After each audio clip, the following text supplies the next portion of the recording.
Wilhelm Busch, Jésus notre destin, première prédication. Dieu, oui, mais à quoi bon Jésus? Voyez-vous, un vieux pasteur comme moi, qui a tout au long de sa vie travaillé dans les grandes villes, entend répéter constamment, année après année, les mêmes refrains. Pour certains, c'est « Comment Dieu peut-il permettre tout ça ?» Pour d'autres, ce sera « Caïn et Abel étaient frères. Caïn a assassiné Abel. Dans quel coin a-t-il bien pu trouver sa femme ?» L'un des slogans favoris est celui-ci. « Monsieur le pasteur, vous n'arrêtez pas de parler de Jésus. C'est du fanatisme, peu importe ce que l'on a comme religion. Ce qui est important, c'est d'avoir du respect pour ce qu'il y a là-haut, pour l'invisible. » N'est-ce pas que c'est vrai? Mon illustre compatriote Goethe, qui est de Francfort, comme moi, a déjà affirmé « Le sentiment est tout, le nom n'est que vain bruit et fumée. » Que nous parlions d'Allah, de Bouddha, du destin ou de l'être suprême, cela n'a aucune espèce d'importance. Ce qui est essentiel, c'est qu'en fait, nous croyons à quelque chose. Et le fait de vouloir préciser ce quelque chose serait du fanatisme. 50% d'entre vous ne pensent-ils pas ainsi? Je vois encore devant moi une vieille dame qui me déclarait « Oh, monsieur le pasteur, vous, toujours avec votre baratin sur Jésus, n'est-ce pas Jésus lui-même qui a affirmé « Dans la maison de mon Père, il y a de nombreuses demeures. Là-haut, il y aura de la place pour tout le monde. » Mes amis, c'est là une très grande erreur. Je me trouvais un jour sur l'aéroport de Berlin, Tempelhofer Feld. Avant d'accéder à l'avion, il fallait faire contrôler son passeport. Devant moi se tenait un grand monsieur. Je le revois encore. Un de ces hommes taillés comme un roc, une grande couverture sous le bras. Il tendit rapidement son passeport au contrôleur. C'est alors que le contrôleur lui dit « Hé, un instant, votre passeport n'est plus valable. » Le monsieur lui répliqua « Ne soyez donc pas tatillon, voyons. L'important, c'est que j'ai un passeport. »« Non, non, » déclara le contrôleur d'un ton ferme et décidé. « Ce qui est important, c'est que vous ayez un passeport valide. » C'est la même chose avec la foi. Ce qui est important, ce n'est pas d'avoir, en fin de compte, une foi, d'avoir une foi quelconque. Chacun en a une. Récemment, quelqu'un me disait « Je crois qu'avec 1 kilo de bœuf, ça fera un bon bouillon. » Ça aussi, c'est de la foi, quoique assez dilué, vous voyez ce que je veux dire. Ce qui importe, ce n'est pas que vous ayez n'importe quelle foi. Ce qui importe par contre, c'est que vous ayez la vraie foi, une foi avec laquelle on puisse vivre, même si tout devient ténèbres, une foi qui soit un appui dans les plus grandes tentations, une foi dans laquelle on puisse mourir. La mort en elle-même est une grande épreuve pour l'authenticité ou la valeur de notre foi. Il n'existe qu'une seule foi valable avec laquelle il est possible de vivre valablement, c'est la foi au Seigneur Jésus-Christ, le Fils de Dieu. Jésus a dit lui-même « Dans la maison de mon Père, il y a de nombreuses demeures. » Mais pour entrer dans les demeures de Dieu, il n'y a qu'une porte. « Je suis la porte, celui qui entre par moi sera sauvé. » Jésus est la porte. Je sais, cela les gens ne veulent pas l'entendre. On peut discuter sur Dieu pendant des heures. L'un s'imagine Dieu d'une façon, l'autre d'une façon totalement différente. Mais Jésus n'est pas un thème de discussion. Et je vous dis ceci, seule la foi en Jésus, le Fils de Dieu, est une foi qui sauve et qui rend bienheureux, une foi avec laquelle il est possible de vivre et de mourir. Je vais vous raconter une petite histoire qui vous fera rire C'est une expérience vécue qui illustre combien cette foi semble ridicule aux yeux des gens. Il y a bien des années, je me promenais à Essen. 2 hommes se trouvaient là, debout sur le trottoir, des mineurs sans doute. Alors que j'allais les dépasser, l'un d'eux me salua. « Bonjour, monsieur le pasteur. » Me dirigeant vers lui, je dis « Vous me connaissez ?» Il se mit alors à rire et déclara à l'autre « C'est le pasteur Bush, un gars assez sympa. » « Merci, répliquai-je. Puis il continua. « Seulement, il a un petit grain là-haut. » Je sursautai alors un peu indigné. « Qu'est-ce que vous dites que j'ai? Un petit grain? Pourquoi est-ce que j'ai un petit grain ?» Alors il recommença. « Vraiment, le pasteur, c'est un gars sympa, seulement il n'arrête pas de parler de Jésus. »« Ah bon ?» ai-je repris un peu rassuré. « Ce n'est donc pas que j'ai un petit grain. Dans 100 ans, vous serez dans l'éternité. Alors, tout dépendra si vous avez ou non fait la connaissance de Jésus. C'est cela qui décidera si vous serez en enfer ou dans le ciel. Dites-moi, connaissez-vous Jésus ?» Se retournant en riant vers l'autre mineur, il reprit. « Tu vois, il recommence encore avec ça. » C'est là maintenant aussi que je voudrais commencer. Il y a une parole dans la Bible que j'aimerais prendre comme leitmotiv. Un leitmotiv est une phrase, une formule qui revient à plusieurs reprises. Retour au texte. Elle dit ceci. « Celui qui a le Fils de Dieu a la vie. » À l'école, vous avez appris quelque chose sur Jésus, mais vous n'avez pas Jésus. Celui qui a le Fils de Dieu, écoutez-moi bien, celui qui a le Fils de Dieu a la vie, maintenant et pour l'éternité. Celui qui n'a pas le Fils de Dieu n'a pas la vie. Voilà ce que dit la parole de Dieu. Vous connaissez le proverbe. Quand on a quelque chose, on l'a pour longtemps. C'est exactement ce que la parole de la Bible veut dire. Je voudrais, dans votre intérêt, vous persuader, une fois pour toutes, d'accepter Jésus et de lui donner votre vie. Car, sans lui, la vie est réellement misérable.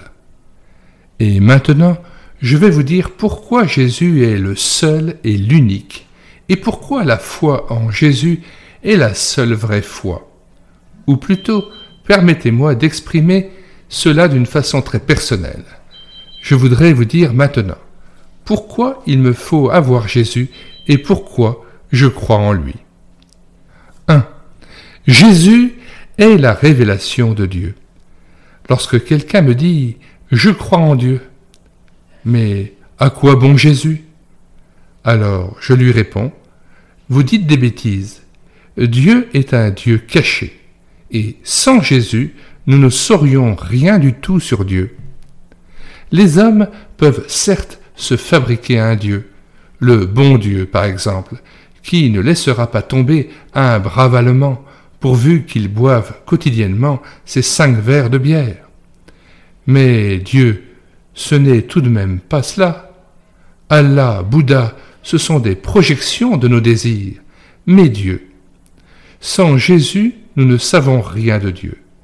Jésus est la révélation de Dieu.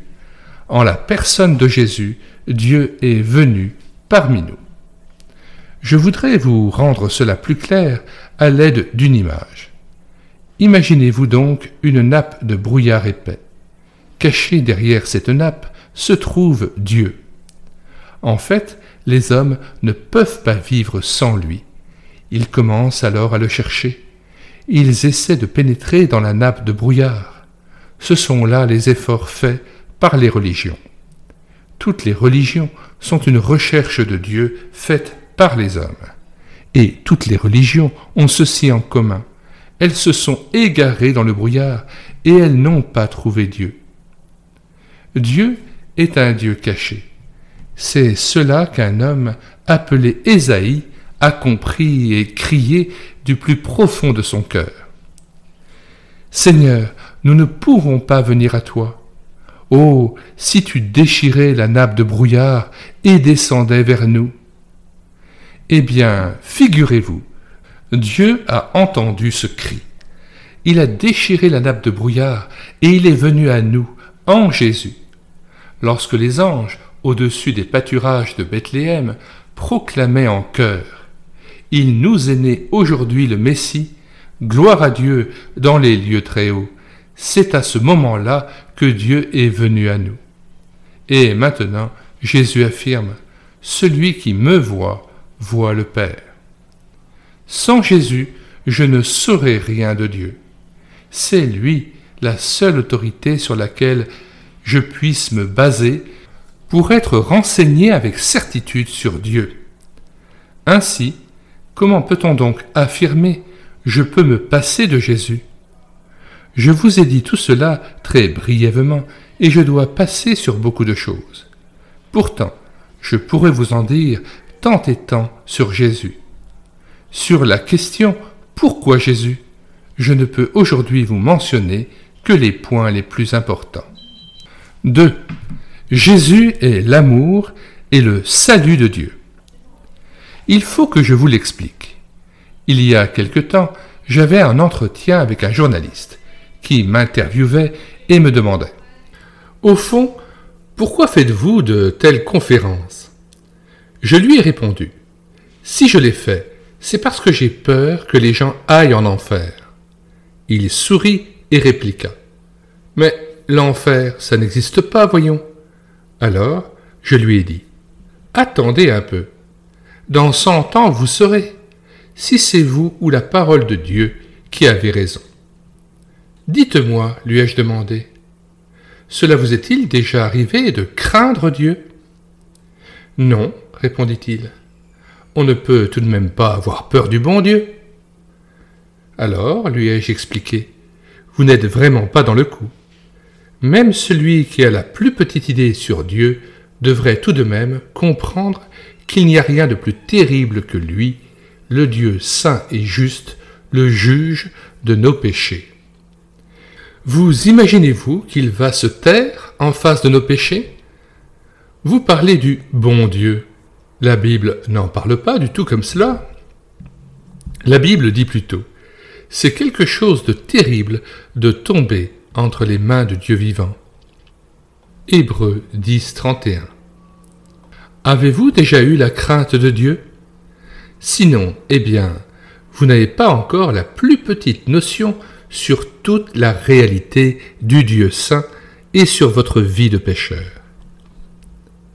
Mais si vous commencez à craindre Dieu, alors vous vous poserez la question « Comment puis-je me présenter devant Dieu ?» Je crois que la plus grande bêtise de notre temps, c'est de ne plus craindre la colère de Dieu. Oui, lorsqu'un peuple ne prend plus au sérieux le Dieu vivant et sa colère face au péché, c'est bien là le symptôme d'une désensibilisation terrible. Le professeur Karl Heim racontait comment, lors d'un voyage en Chine, il se trouva à Pékin. Là-bas, on l'amena sur une montagne, tout en haut de laquelle se trouvait un hôtel, l'hôtel du ciel. On lui expliqua que, pendant la nuit de la réconciliation, cette montagne était couverte de centaines de milliers d'hommes, portant tous des lampions. Et même l'empereur y montait aussi, car à l'époque, c'étaient encore des empereurs qui gouvernaient la Chine. L'empereur apportait le sacrifice de réconciliation pour son peuple. Lorsque le professeur Heim nous avait raconté cela, il avait ajouté « Ces païens avaient une notion de la colère de Dieu et savaient que l'homme a besoin de la réconciliation. » L'Européen occidental cultivé pense, lui, pouvoir parler du bon Dieu, et le bon Dieu serait, lui, satisfait de constater que les gens paient gentiment leurs impôts à l'Église. Note 1. Tout Allemand inscrit dans une Église paie d'office un impôt annuel pour les besoins ecclésiastiques. Cessez de payer cet impôt d'État serait dire qu'on cesse d'appartenir à l'Église. Retour au texte. Commençons plutôt par craindre Dieu, car il est vrai que nous avons de toute façon péché. Pas vous? Mais si, bien sûr. Lorsque nous aurons réappris à craindre Dieu, alors nous nous demanderons: où est donc le moyen d'échapper à la colère de Dieu? Où est donc le salut? C'est alors que nous commencerons à y voir clair. Jésus est l'amour et le salut de Dieu. Dieu veut que tous les hommes soient sauvés, mais il ne peut pas être injuste. Il ne peut pas se taire face à nos péchés. Et c'est pour cela qu'il a donné son Fils pour le salut, pour la réconciliation. Je vous amène avec moi à Jérusalem. Il y a là une colline face à la ville. Nous y voyons des milliers de personnes. Au-dessus de toutes ces têtes se dressent 3 croix. L'homme qui est sur la croix de gauche est comme nous un pécheur. Celui de droite aussi. Mais celui du milieu, regardez-le, l'homme à la couronne d'épines, le Fils du Dieu vivant. Ô noble visage, devant lequel le royaume du monde s'effraie et est anéanti, comme tu es défiguré. Pourquoi est-il cloué là? Cette croix est l'autel de Dieu. Et Jésus est l'agneau de Dieu qui porte le péché du monde et le réconcilie avec Dieu. Voyez-vous, tant que vous n'aurez pas trouvé Jésus, vous resterez sous le coup de la colère de Dieu, même si vous ne le savez pas et même si vous le niez. Et seul celui qui vient à Jésus se trouve dans la paix de Dieu. Le châtiment qui nous donne la paix est tombé sur lui. Permettez-moi de prendre un exemple tout bête. Lors de la Première Guerre mondiale, j'étais artilleur. Nous avions des canons avec des boucliers de protection. Un jour, nous nous sommes trouvés en première ligne sans fantassin. Survint alors une attaque de chars d'assaut, que nous appelions à l'époque des tanks. Les obus des mortiers pleuvaient sur nos boucliers de protection comme de la grêle. Mais ils étaient tellement résistants que nous nous sentions totalement abrités.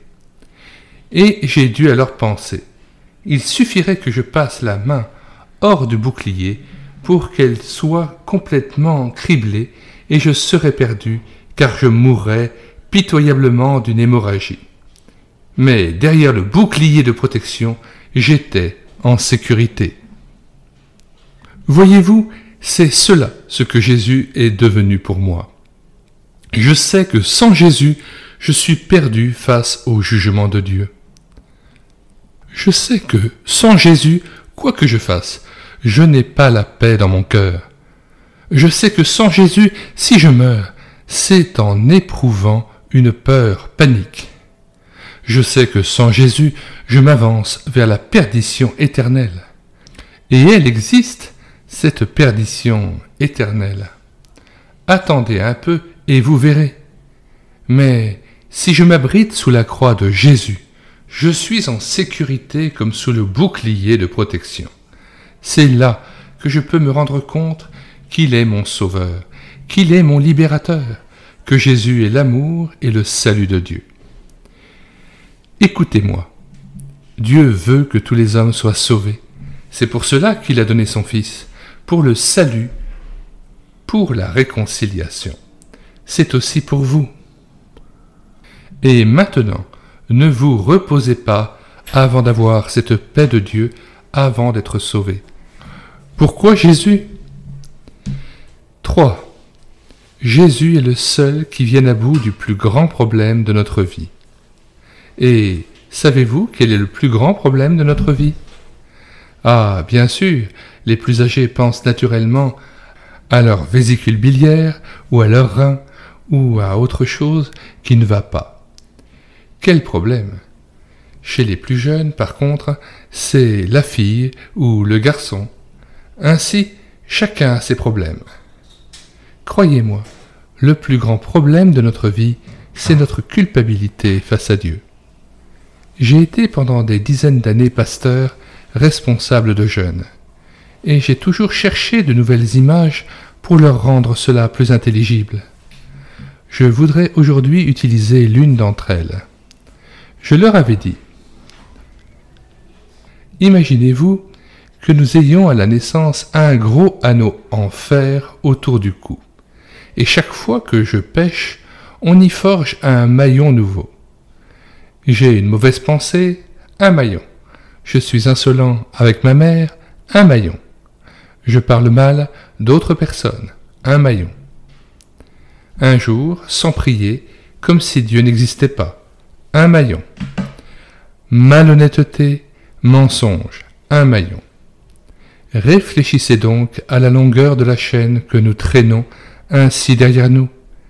Vous saisissez la chaîne de notre culpabilité. Aussi réelle est la culpabilité devant Dieu, même si on ne voit pas cette chaîne. Et cependant, elle est immense. Et nous la trimballons avec nous.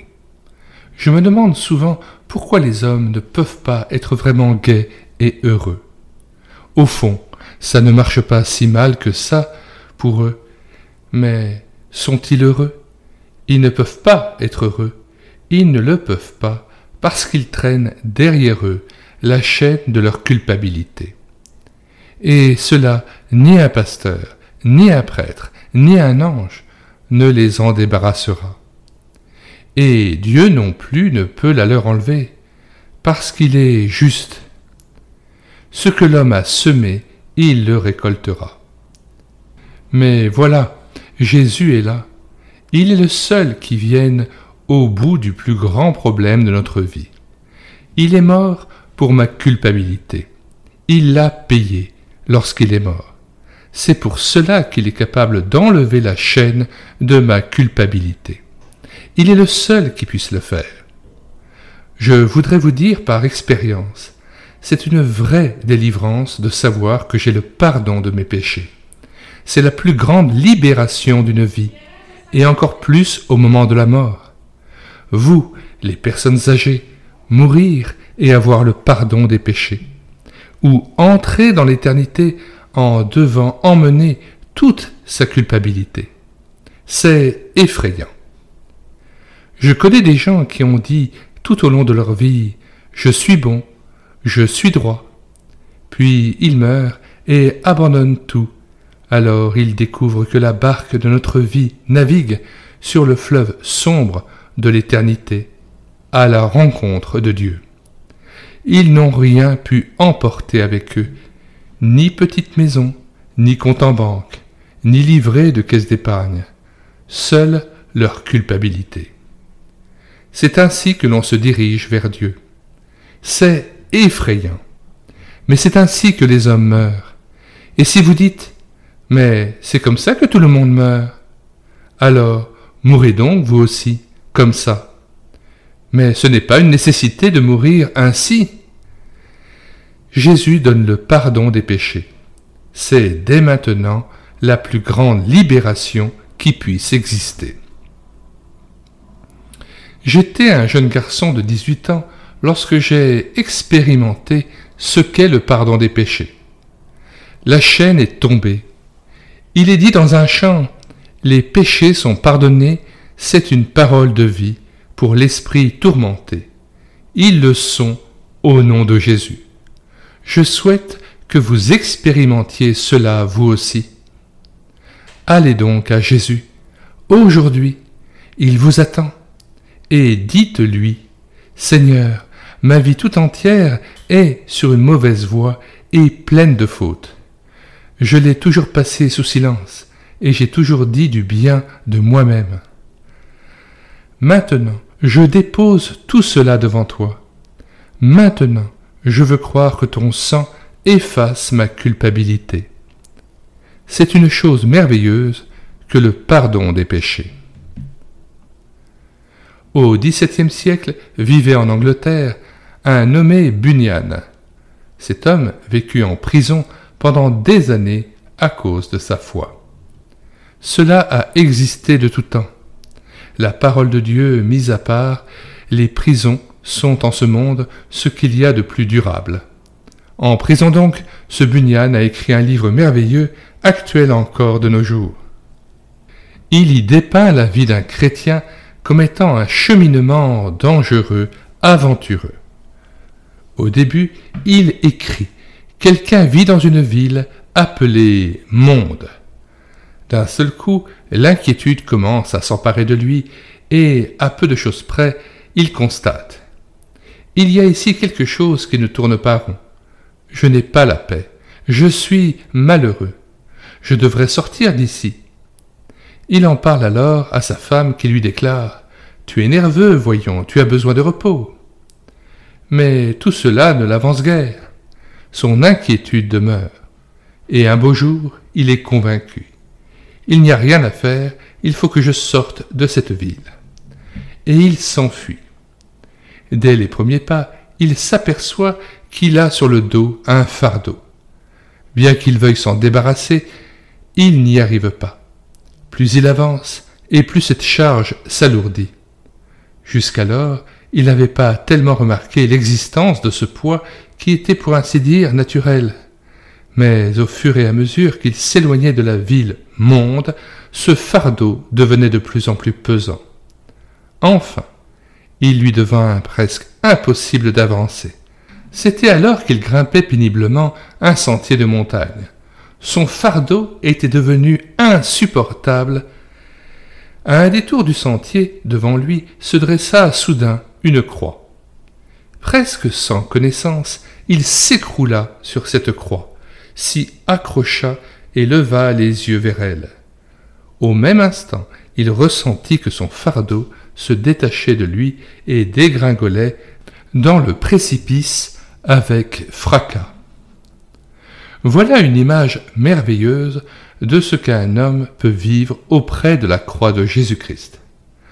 Je lève les yeux et vois, en esprit, l'agneau de Dieu, son sang qui a coulé pour moi, et sa mort sur le bois de la croix.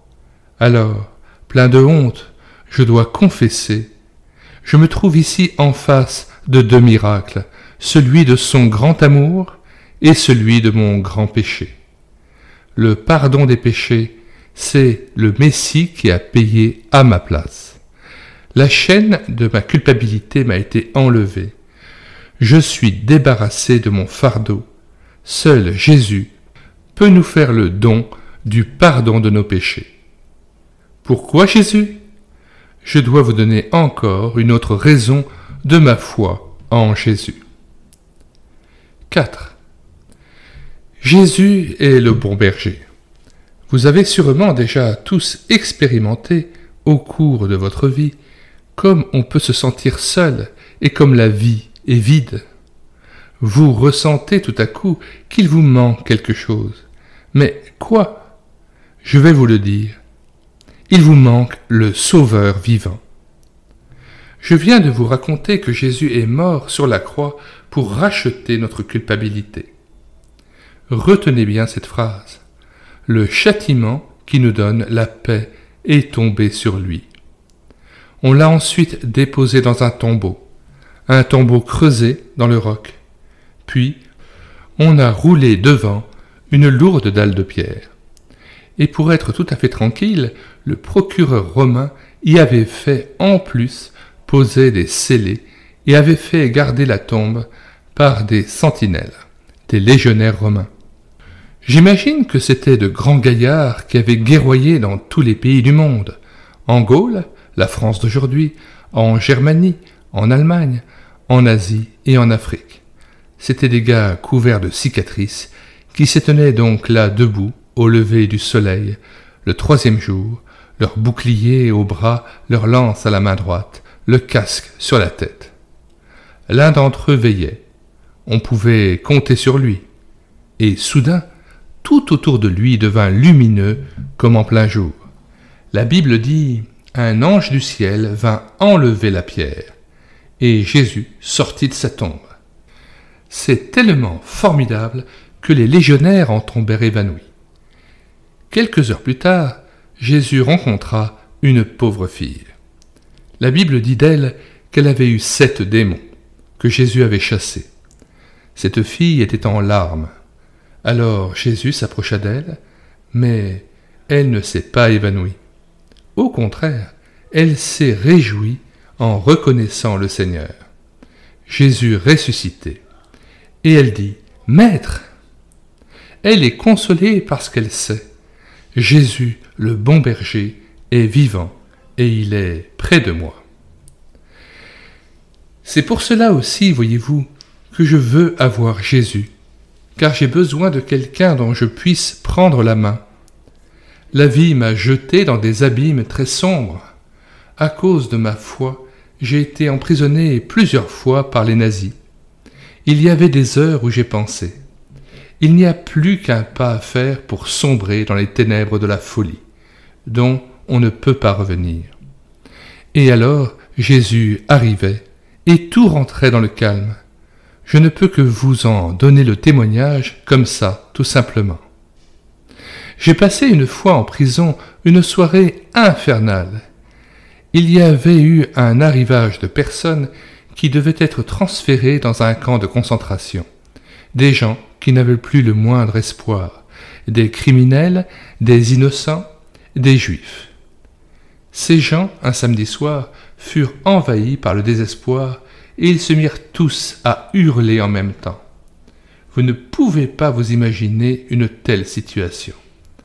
Une maison entière, pleine de cellules, au comble du désespoir, où tout n'est que hurlement, où l'on frappe avec fracas contre les murs et contre les portes.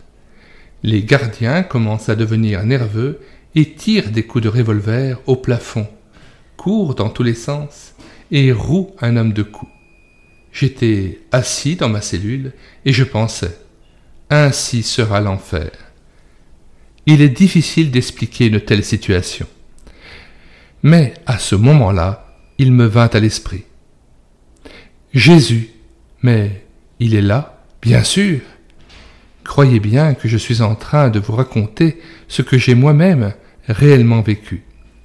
Puis j'ai seulement dit doucement, très doucement dans ma cellule, « Jésus, Jésus, Jésus ». Et en 3 minutes, tout rentra dans le calme. Comprenez bien, j'ai fait appel à lui, mais lui excepté, aucun autre homme n'a entendu ce que je disais, et les démons durent se retirer. Ensuite, ce qui était strictement interdit, j'ai chanté à plein poumon. Jésus ma joie, le réconfort de mon cœur. Jésus ma gloire. Oh, combien longtemps, oui, oh combien longtemps, le cœur anxieux te réclame. Tous ceux qui étaient emprisonnés entendirent ce chant. Ensuite, j'ai entonné à haute voix. Même si face à l'orage, le monde tremble, alentour, Jésus est mon secours. Et les gardiens ne dirent pas un mot. Mes amis, c'est à cette occasion que j'ai pu expérimenter ce que c'est que d'avoir un sauveur vivant. Comme je l'ai déjà dit, nous devons tous un jour passer par une très grande détresse, par la détresse de la mort. Un jour, quelqu'un m'a reproché. Vous, les pasteurs, vous faites toujours peur aux gens avec la mort. J'ai répondu simplement, je n'ai pas besoin de faire peur à qui que ce soit. De toute façon, nous en avons tous peur. Et au moment de la mort, pouvoir tenir la main du bon berger. On m'a dit cependant, et cela est vrai, l'homme d'aujourd'hui a moins peur de la mort que de la vie. La vie est terrible, pire que la mort. Mais avoir un sauveur dans la vie, cela existe aussi, mes amis. Je dois vous raconter encore une histoire que j'ai fréquemment citée. Elle est incroyable mais vraie. J'avais fait connaissance à Essen d'un industriel, une de ces personnes qui sont toujours de bonne humeur, du genre « Monsieur le pasteur, il est bon que vous encouragiez les enfants au bien. Voici un billet de 100 marks pour vos œuvres. » Je lui ai répondu « Mais en ce qui vous concerne ?»« Non, non, monsieur le pasteur, vous savez, à mon âge, j'ai tout de même ma propre conception du monde. » Vous voyez, un brave homme, dans le fond, mais aussi éloigné de Dieu que la lune de l'étoile polaire. Un jour, j'eus à présider une cérémonie de mariage, ce qui, malheureusement, est souvent un peu triste dans ces immenses églises dépouillées. Arrivent les fiancés et peut-être une autre dizaine de personnes. Assis là, ils ont l'air un peu perdus dans ce grand édifice. Précisément, mon industriel, toujours de bonne humeur, était témoin de l'un des mariés. Le pauvre homme me fit réellement de la peine. Vêtu d'un frac très élégant, son haut de forme dans la main, il ne savait tout simplement pas comment se comporter dans une église. On pouvait lire sur son visage les questions qu'il était en train de se poser. Est-ce que je dois m'agenouiller maintenant? Dois-je faire le signe de croix? Que dois-je faire au juste? Je l'ai aidé un tout petit peu en le débarrassant de son haut de forme pour le mettre à côté de lui. On chanta ensuite un cantique dont il n'avait naturellement pas la moindre idée, mais il fit au moins semblant. Pourriez-vous vous imaginer cet homme, un homme qui est fait pour le monde?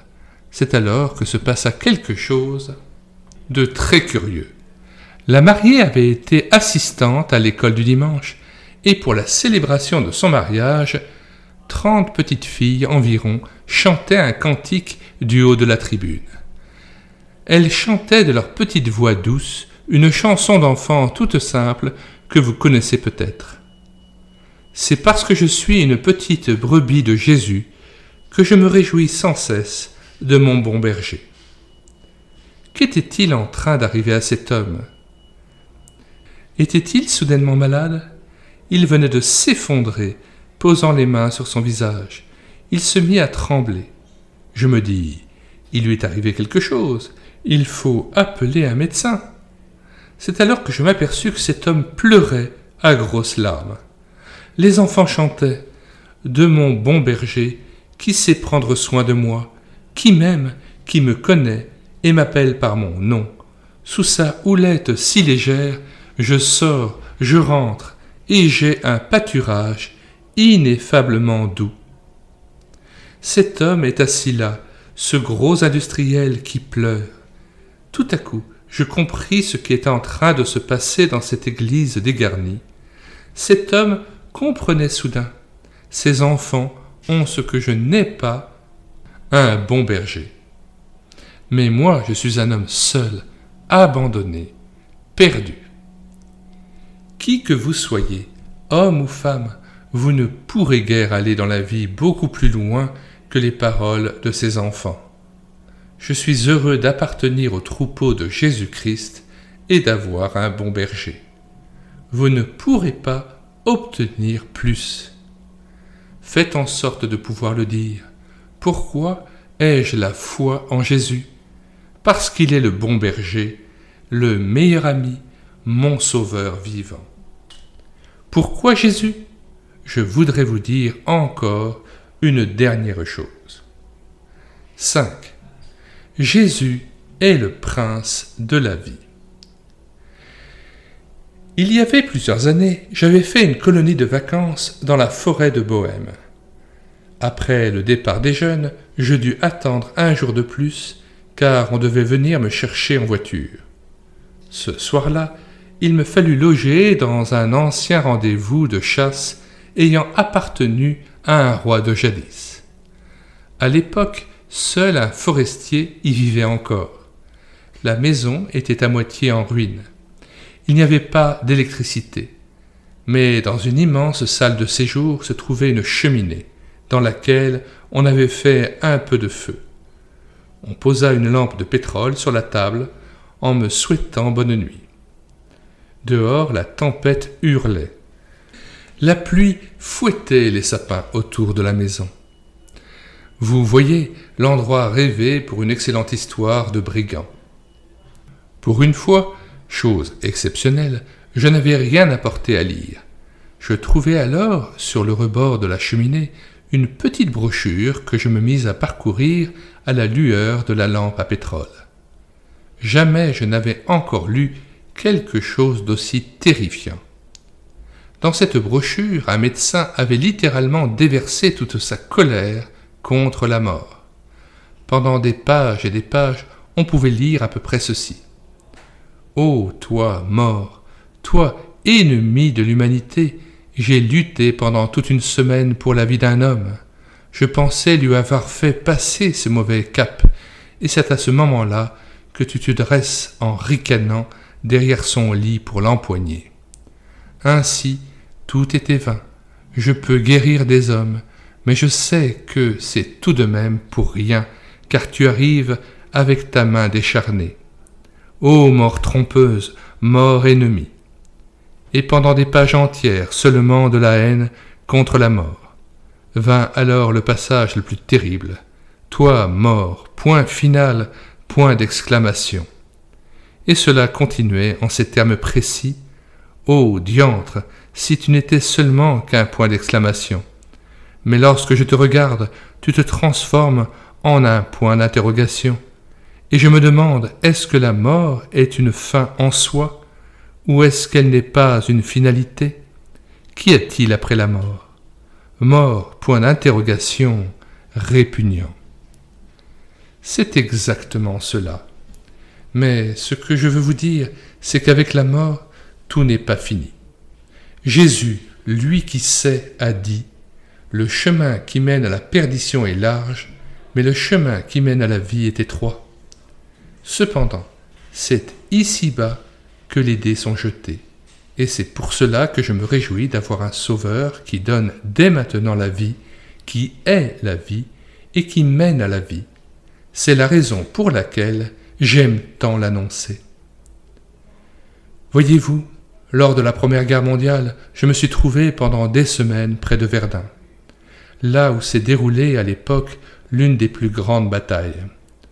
Entre les deux lignes de combattants étaient allongés des cadavres, encore des cadavres. Tout au long de ma vie, je n'ai pu me débarrasser de cette odeur fade de cadavres. Et chaque fois que je vois un monument aux morts, mort pour la patrie, je respire à nouveau cette odeur de Verdun, l'odeur des cadavres. Et lorsque je pense, dans 100 ans, aucun de nous ne sera encore là, alors cet horrible souffle de mort se jette sur moi. Ne le ressentez-vous pas aussi? Mais dans ce monde de mort, il y a quelqu'un qui ressuscité des morts, et c'est lui qui affirme, imaginez-vous, « Je vis et je veux que vous viviez aussi. Ayez foi en moi, venez à moi, convertissez-vous à moi, entrez dans mon royaume, je vous conduirai à la vie. N'est-ce pas merveilleux? Comment peut-on vivre encore en ce monde mortel sans ce Sauveur qui est la vie et qui conduit à la vie éternelle? J'ai lu ces jours derniers une ancienne lettre que le professeur Karl Alm a fait imprimer. C'est la lettre d'un soldat tombé sur le champ de bataille pendant la Deuxième Guerre mondiale en Russie, la lettre d'un chrétien. Dans cette lettre, il écrit à peu près en ces termes. « Ce qui se passe autour de nous est atroce. Lorsque les Russes tirent avec leurs lance-roquettes, une véritable panique nous envahit tous. Le froid, la neige, c'est affreux. Mais je n'ai pas peur du tout. Si je devais tomber, ce qui suivrait serait magnifique, car ce pas franchi, je serai dans la gloire. Alors la tempête s'apaisera et je verrai mon Seigneur face à face et sa gloire m'entourera. Je ne suis pas opposé à l'idée de tomber ici. » Et il est tombé peu de temps après. Quand j'ai lu cela, je n'ai pas pu m'empêcher de penser « C'est tout de même quelque chose de merveilleux qu'un jeune homme n'ait plus peur de la mort parce qu'il connaît Jésus. » Oui, Jésus est le prince de la vie, et il donne aux siens une sûre espérance en la vie éternelle. C'était au congrès de l'Église, à Leipzig, réception à la mairie. Les sommités de l'administration et les responsables de l'Église étaient rassemblés. On écoute des discours du genre de ceux qui n'engagent à rien, de façon à ne pas trop marcher sur les plates-bandes, les uns des autres. Heinrich Giesen, alors secrétaire général des églises luthériennes allemandes, devait clore la cérémonie. Je n'oublierai jamais comment Heinrich Giesen se leva et dit « Vous nous demandez, messieurs, quelle sorte de gens nous sommes. Je vous le dirai en une seule phrase. Nous sommes des gens qui disent dans leur prière d'enfant « Ô mon Dieu, rends-moi suffisamment pieux pour que j'aille dans les cieux. » Puis il se rassit. À voir comment ces personnes furent tout à coup bouleversées, il y avait de quoi vous donner le frisson. Pendant la guerre de 30 ans, Paul Gerhardt a composé cette poésie. Ainsi, certes, je vais mener ma vie à travers le monde. Cependant, je ne pense pas rester. Dans cette tente étrangère, j'avance sur la route qui mène à mon pays. Là où, hors toute mesure, mon Père me consolera. Je souhaite que vous puissiez aussi marcher à travers le monde de cette façon. Pourquoi Jésus ? Tout, mais vraiment tout, dépend du fait que vous fassiez sa connaissance. Fin de la lecture audio de ce fascicule de Wilhelm Busch, Pourquoi Jésus, édité aux éditions Brünnen Verlag en 1978, 32 pages. Ce fascicule est une retranscription d'une prédication de Wilhelm Busch correspondant au premier chapitre de l'ouvrage Jésus notre destin du même auteur, œuvre qui est d'ailleurs la mise en page de 17 prédications du pasteur allemand Wilhelm Busch, prononcées avant la Deuxième Guerre mondiale en 1938. Nous mettons dans les commentaires de cette vidéo le lien de téléchargement gratuit de cet ouvrage, ainsi que le lien de téléchargement de toutes les autres œuvres de Wilhelm Busch, dont nous avons assuré la réédition numérique et dont nous entreprenons l'ensemble de la lecture audio. Nous avons déjà procédé à la lecture audio de Jésus notre destin en entier, nous vous en donnons le lien vers la playlist. Jésus notre seule espérance. Nous avons assuré la lecture audio aussi de Comment Dieu permet-il cela et comment vivre, comment on ne peut plus croire. Le téléchargement se fera à partir du site internet médiathèque-chrétienne.fr, site que nous avons bâti en synergie avec cette chaîne YouTube à l'écouter sa parole, afin d'assurer la réédition numérique gratuite des ouvrages chrétiens épuisés et non réédités, comme l'était cet ouvrage. Comment se rendre sur médiathèque-chrétienne.fr et profiter des 1300 ouvrages que nous avons déjà numérisés pour vous?